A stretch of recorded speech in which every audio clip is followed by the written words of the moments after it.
Hey guys, Eric Brown, Terraplanist Jiu-Jitsu. I'm going to talk about some history of Brazilian Jiu-Jitsu and how we got here, Gracie Jiu-Jitsu. It began with a guy named Mitsuyo Maeda he's a Japanese guy. He went around the world doing challenge matches, kicking everybody's ass. And he gained notoriety. I believe he even met with Teddy Roosevelt back in the day. President Roosevelt, the first one. And he ended up in Brazil settling down. He ended up meeting up with a politician named Gracie. We recognize that name, Gracie. He had 5 sons that became the original Gracie clan.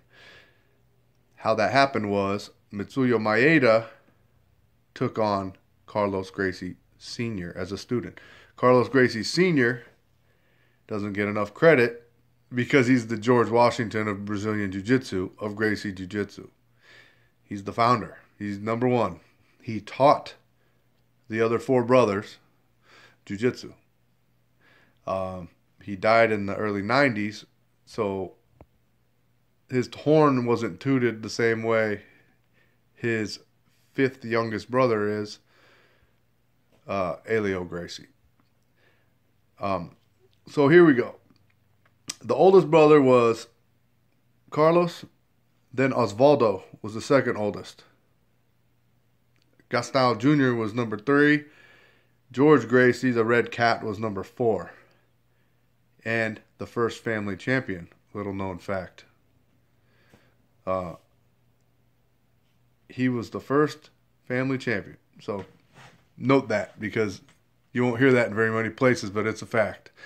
I learned it from the Gracie Baja organization that I began training with. My professor opened Terraplanist Jiu-Jitsu. It was founded, but we're Gracie Baja lineage, which goes from Carlos Gracie Sr.'s son, Carlos Gracie Jr., or Carlinhos, he's referred to. I wouldn't call him that to his face or anything, but out of respect. He's my master. He's in charge of Gracie Baja Corporation, IBJJF. Very important guy. He's the son of the namesake of Gracie Jiu-Jitsu. So we'll go down the Helio line because that is what people recognize more of the names. We'll do that first. So Helio at some point became family champion subsequent to George Gracie. He carried the baton because he was a small guy. He was the smallest of the brothers, and it was very impressive watching him wear these jokers out all over Brazil.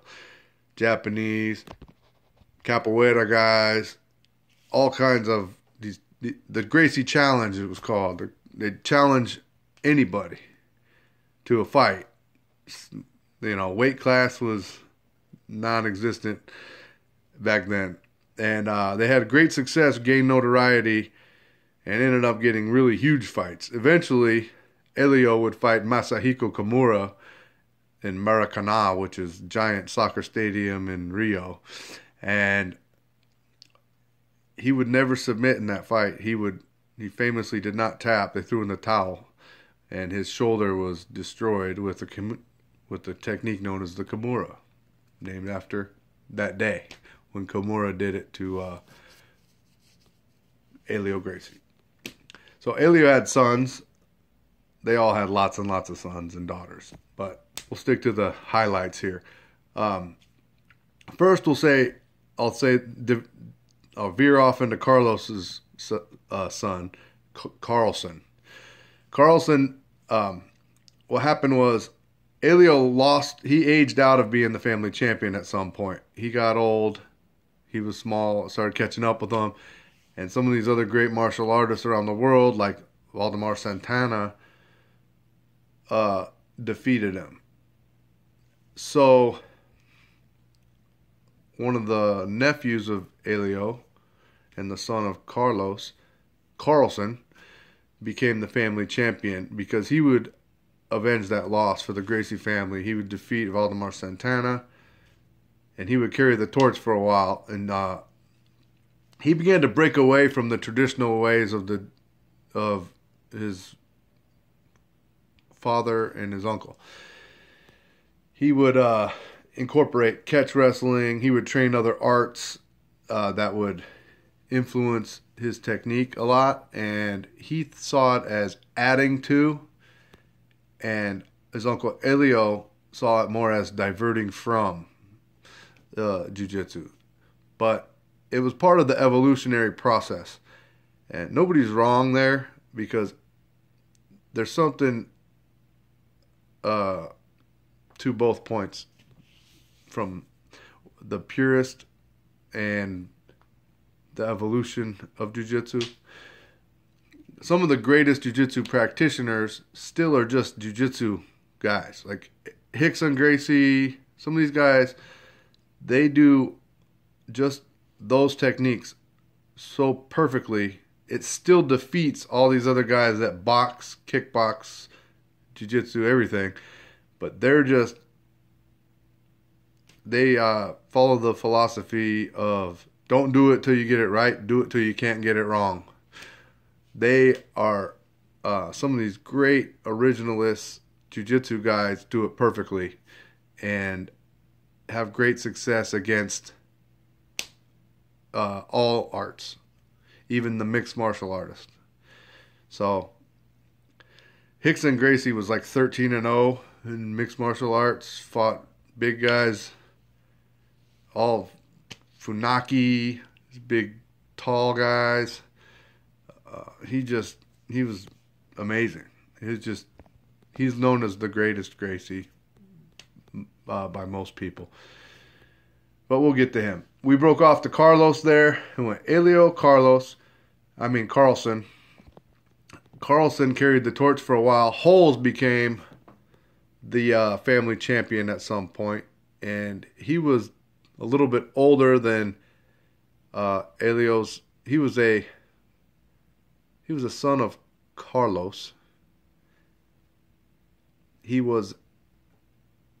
ended up in the Elio kind of was the chief instructor at the Gracie Academy, or Gracie clan, whatever you want to call it. And he was very parental to a lot of the nephews as well. Holes was one of them. Elio wanted Horian to be the champion, but Horian was adept at teaching and other parts of jiu-jitsu. As a practitioner, he was good, not great. And he never could surpass Holes or Rickson in the performance of jiu-jitsu, which takes nothing away from his teaching abilities. His sons are phenomenal as well. You could know a lot of jiu-jitsu but have physical limitations that in performance and whatnot, and you're still amazing, but you're not going to beat Rickson Gracie and Holes Gracie, which are the greatest of all time. So Holes was the champion, and again, he was Carlos Sr.'s son.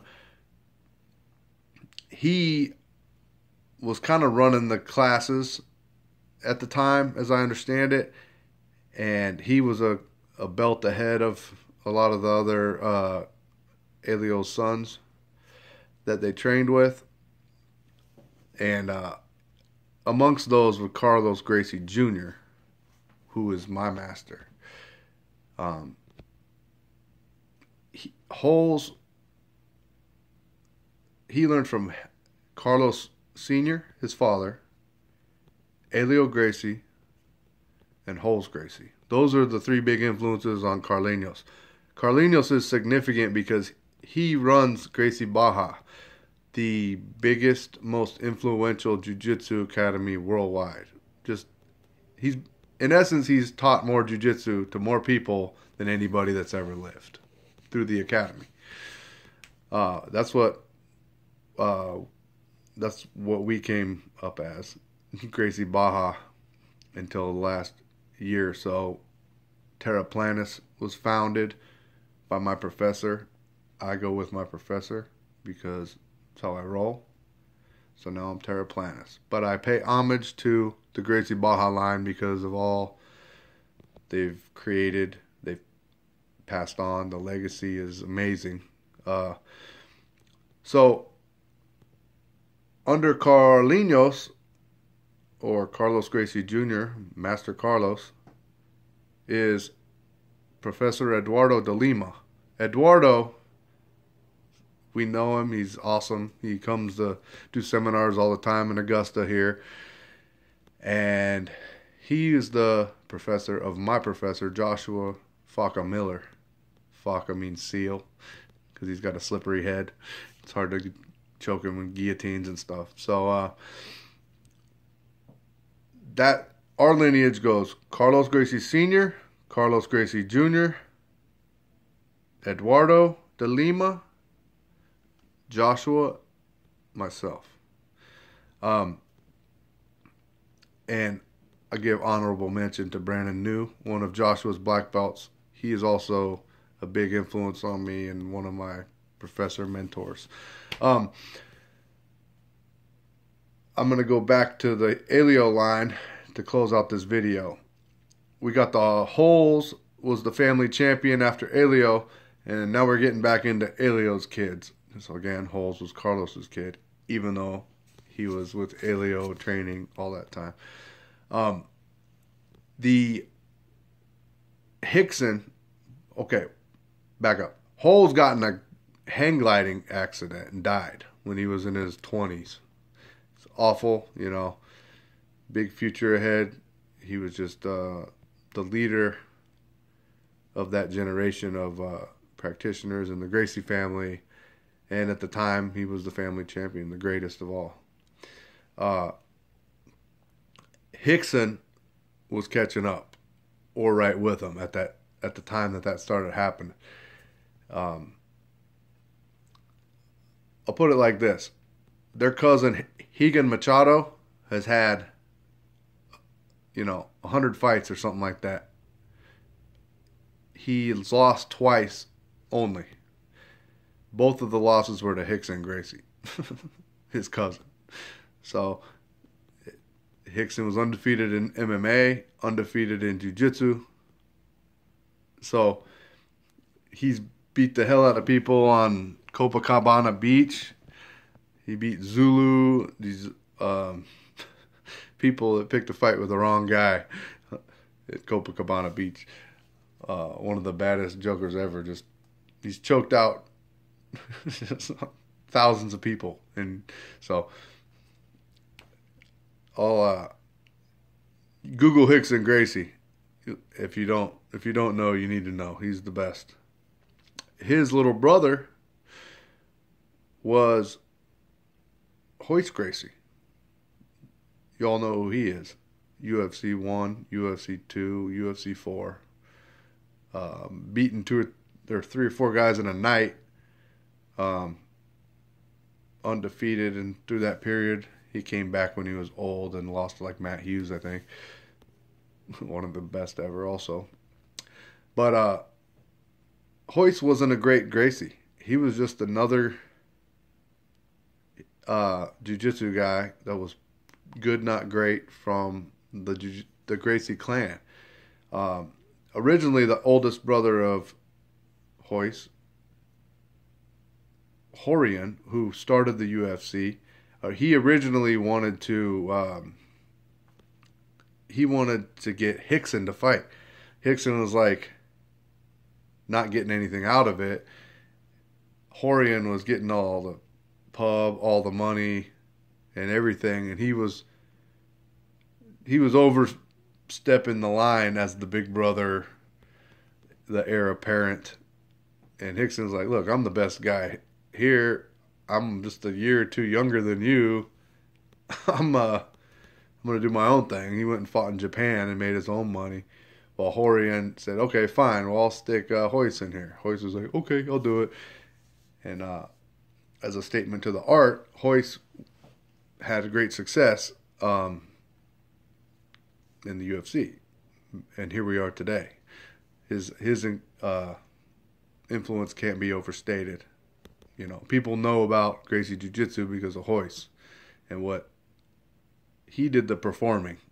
You know, Horian started the UFC. Royce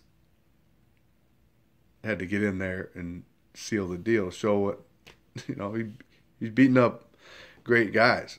He beat him up in the final after having 2 fights. He'd still be fresh, able to kick that guy's ass too. So, speaks for itself. Royce Gracie's the man for getting in there at all, but for winning, he's even more the man.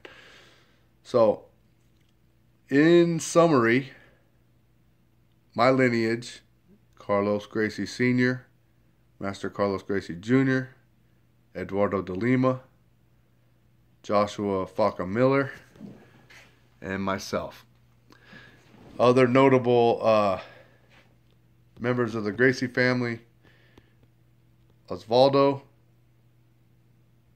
Gastal Jr., George, the first family champion, and Elio. That's that generation. The next generation is Carlson, Holes, Carlinhos, Carlos Gracie Jr., Horian, Hickson, Royce. And the next generation is out of the Gracie family, a large part. You start getting into some of their students that came and opened schools in America and continued the legacy, spreading the art to worldwide. So I'm grateful for all of those guys. They've influenced my life greatly. They don't even know me, you know, most of them. But I appreciate them all. And I thought y'all might find it interesting, the story of how jiu-jitsu became this big flash in the pan that it is now, you know. It blew up after UFC 1. And I hope you guys enjoy the video. If you have any more questions about the history, or if I missed any significant stuff, I'd go ahead and comment and correct me on anything that was inaccurate. I'm pretty sure everything I said was good, though. And hope you enjoyed the video, guys. I'll get more technique stuff, but I wanted to pay homage to these legends that gave me what I got from them. I appreciate them. And all right, we're out.